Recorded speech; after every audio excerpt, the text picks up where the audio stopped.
Benvenuti a tutti. My name is Paolo Sironi, your host of The Banker's Bookshelf. You know, The Banker's Bookshelf is our opportunity to learn from book authors and researchers of the most interesting publications that explain the present of banking and its fintech future.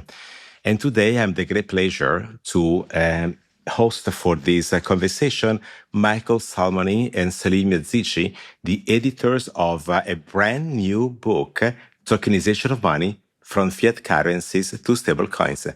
Michael, Selim, welcome to the Banker's Bookshelf. Thank you. Pleasure to be here. Thank you, Paolo. As you know, the audience is used to start with the book elevator speech. So, Selim, why should they read this book? And then also a few words on how you came up with the idea of editing such an important piece of work. Do you want me to count 40 reasons for them to read the book, or let's sum it up with Anthropic to the top 5? Okay, thank you, Paolo, for having us. Indeed, we're going to be three as the co-editors of the book, but one of our editors is on travel, so he couldn't make it today, but we're together with Michael. As you know, it's been so long with you since we had a webinar, I think in the pandemic's time, it was 2020 at Fintech Istanbul. So I was the host. Now you are the host. So thank you for having us. So the story behind the book is, I think, is the most important part to why the audience would like to read the book, because we started talking about these issues maybe 1.5 years ago with a CBDC project. So then that was very popular. But as we started to investigate and inquire more research on the literature and industry examples, we thought it would be more comprehensive to go beyond CBDCs and create a more holistic approach about tokenization. So as we knew, this concept is also so wide. We tried to limit it with tokenization of money, and especially on the stable coins. At the time of our first talks, debates on stable coins regulations were so hot. So we tried to create a book which has a wide audience, starting from academicians, bank professionals, and also regulators, and also anyone interested in these topics. So we had a wide, very wide audience indeed. So the book provides a comprehensive and multidimensional analysis of how money is evolving in the digital age. It is structured to guide the reader from foundational concepts to practical implementations, and also for the future outlook. That's why it has a very broad audience, I believe. So let's say that the book is a collection of different perspectives and contributions that basically explain what is the hype, what is real, but also what is going to be the future of money. And Michael, hype or reality? Why do we need another form of money, being a CBDC or a stablecoin? Don't we have enough?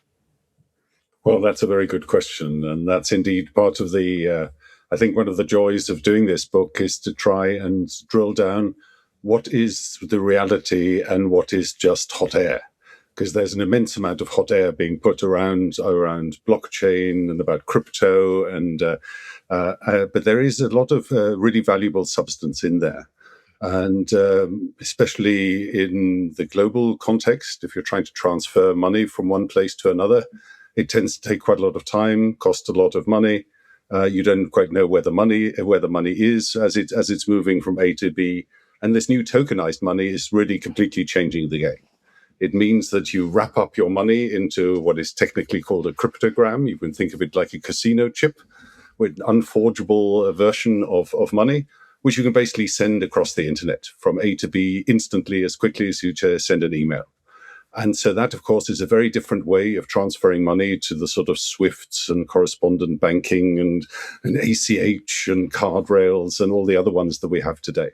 So that is why lots of different forms of this tokenized money are now emerging. Selim already mentioned CBDC, which is sort of coming from the central banks.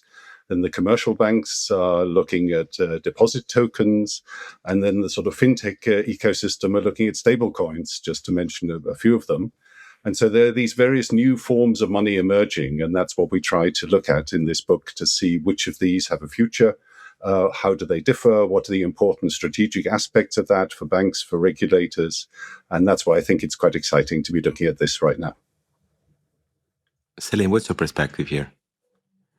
So, as Michael told, the perspective is so wide because any country, any jurisdiction can have a project on digital money. So we have seen many forms on the CBDCs and many projects in CBDCs in many countries, but we believe that stablecoins is going to be the future of money instead of CBDCs. Or there might be a debate.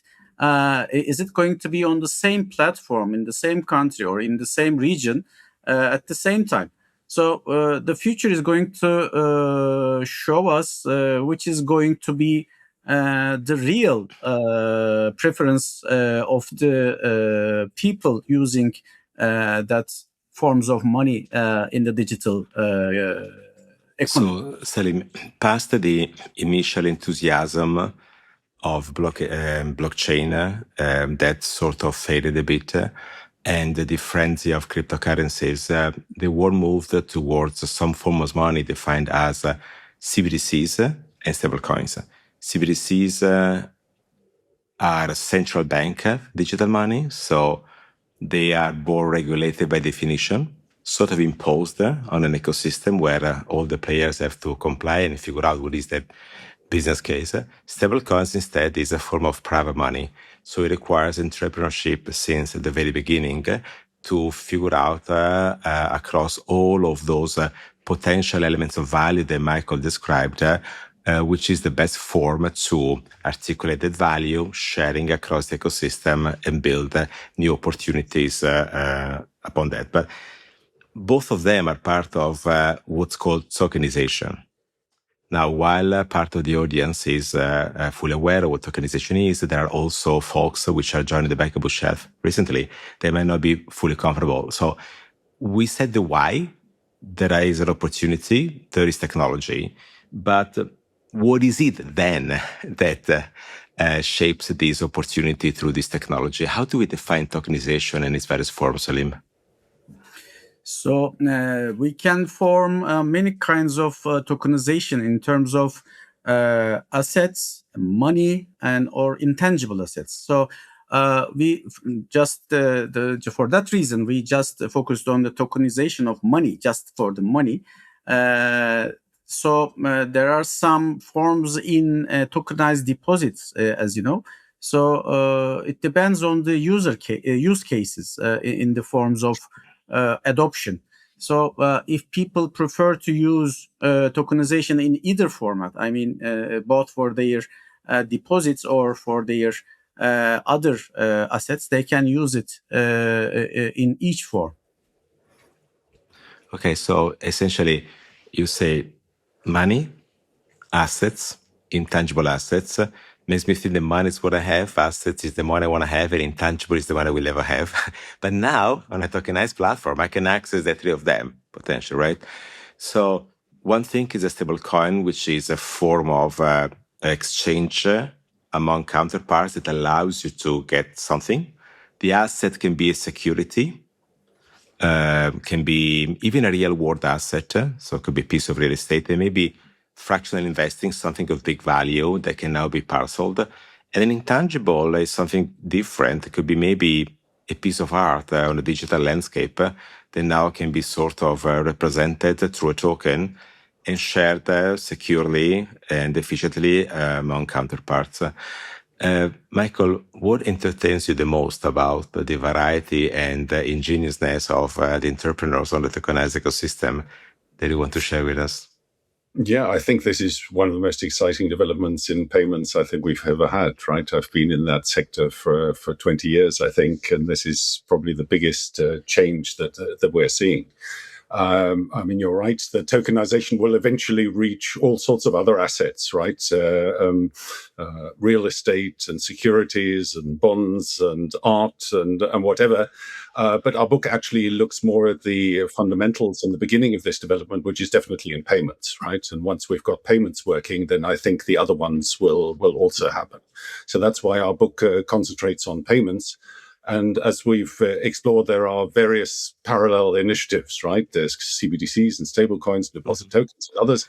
And my guess is we will see all of these compete, and may the best man win is what I would always say in that case.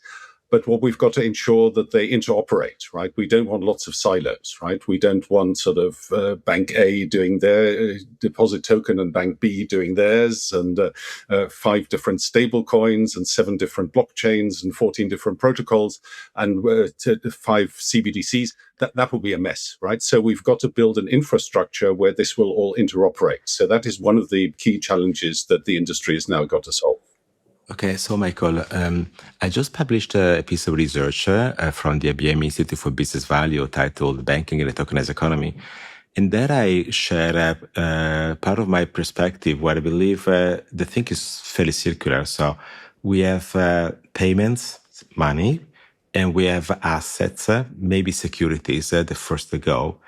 And what I think is that money, in terms of payments, makes it a bit difficult to be realized because it's still an ecosystem perspective.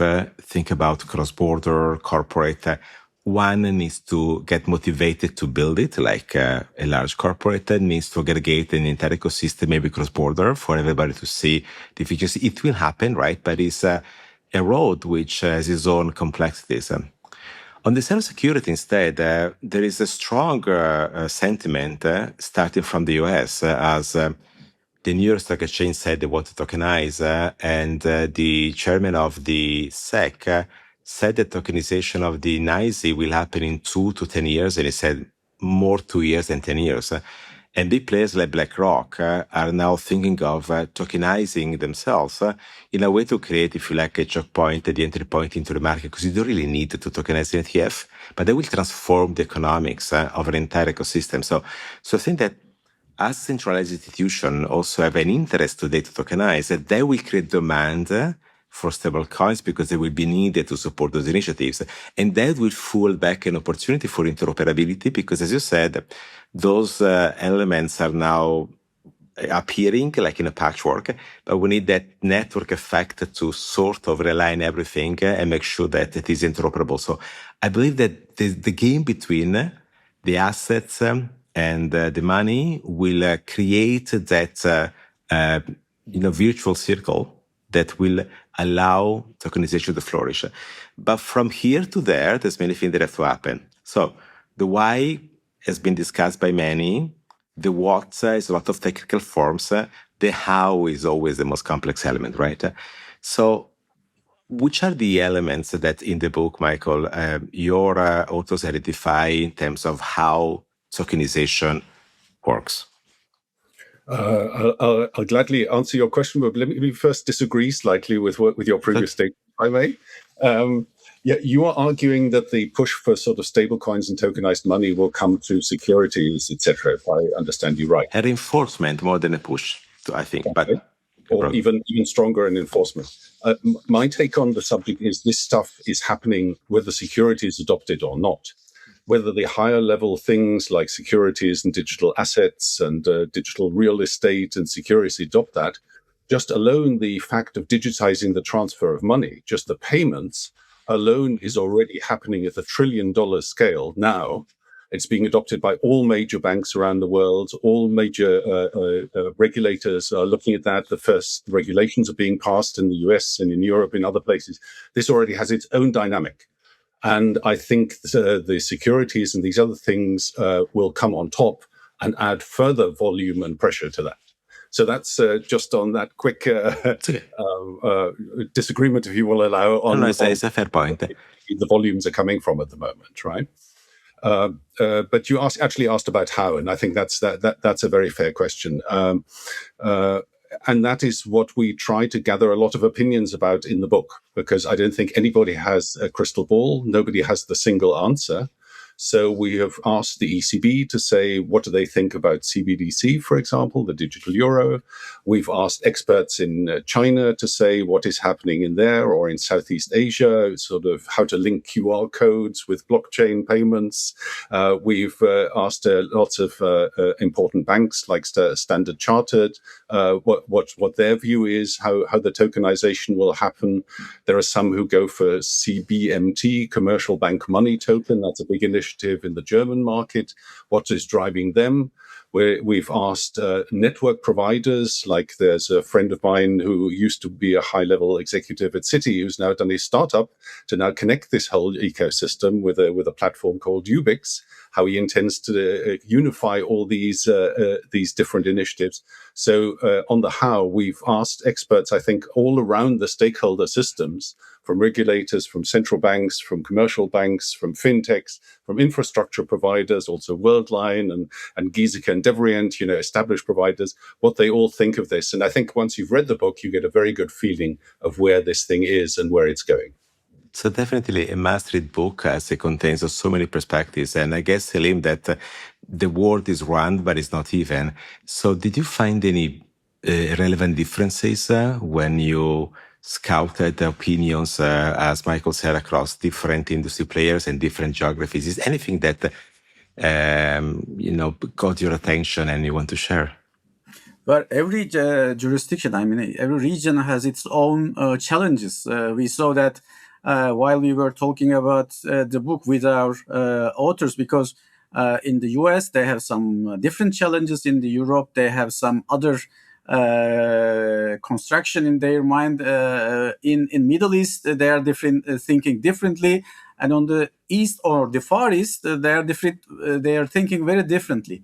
So, but the main problem, the main theme of those debates are focusing on first on the ecosystem design, how to design an ecosystem that these stablecoins work. The second one is in the business models, because every part of the world needs some other business models different than the others. And we try to focus on the regulatory frameworks, because as we saw three main regulatory frameworks from US, from Europe, and from the East, and also the technological infrastructure. Maybe this is the easiest part of this theme, and also a transformation in the payment systems. Those are the main focuses that we have seen over the world. So there's no one size fits all. Definitely, it's very rich, articulated. That also means very complex. You cannot just copy and paste. You need to understand the regulation, where you live and want to operate. Yeah. You need to understand the way the ecosystem works. Right? You need to scout the business case that makes sense in terms of economies of scale. And then all in all, you start to apply technology. And that is where you say we might want to see more homogeneity, because we also need that interoperability that Michael indicated, although there will be differences in the way things are implemented. And so also now, the clearing systems is a problem. How are you going to make the clearing all over the world? Yeah, so actually, we need to talk about that, because Michael made a little example at the very beginning, talking about the chip and the casino, that it was very, if you like, intense, call it this way, right? Also concerning. Now, so far we talked about the past, which is the why. I mean, the inefficiency of the system, we've been seeing it for many years, right? Decades. So clearly, you can find many whys for the tokenized economy. We talked about the present, which is the what. So what people are really doing, they're implementing CBDCs, they're implementing stablecoins, they want to tokenize securities, some are thinking about other real-world assets. And we try to move into the future with the how, because we are seeing across the world different ways of implementing the opportunity, because of regulation, because of ecosystem, because of habits. But really, Michael, what do we see in the future of money? Well, this is the beginning of this evolution. So it's we cannot yet say where this will end, right? Things in payments typically take about 10 years, even if you're thinking about really simple things like migrating cards from a mag stripe to a chip card, right? So this sort of really structural revolution will probably be with us until I retire. So we will not know what the answers are, but what we have tried at least to make a stab at this in the book. And we've done a scenario analysis, basically. We've said these are some possible scenarios how this whole topic may turn out, and put some probabilities against that, which we think are likely, and made some pretty bold predictions, I think. On some things people will not like, some people may find surprising, and I think that's good because we aim to also stimulate the debate on where this topic is going. So let's start saying the quiet part loud. What would people won't like? Well, I think everybody will like if we get a more efficient way of transferring money.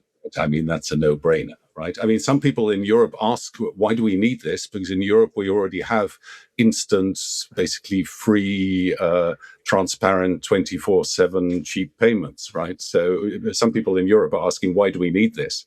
But the rest of the world isn't like Europe. And especially if you go cross-border, if I want to transfer my some poor Filipino worker working in Saudi Arabia who wants to transfer the money back home, they have to pay quite a lot of money to remittance services, and that will all go, right? So what does this mean for Western Union and for SWIFT and for correspondent banking and everything? We don't want to unveil what's all that's in the book because we want people to read it, but what is the most thought-provocative scenario, or one of the most thought-provocative scenarios that we can discover by reading the book till the end? I'll give you a few provocative scenarios, right?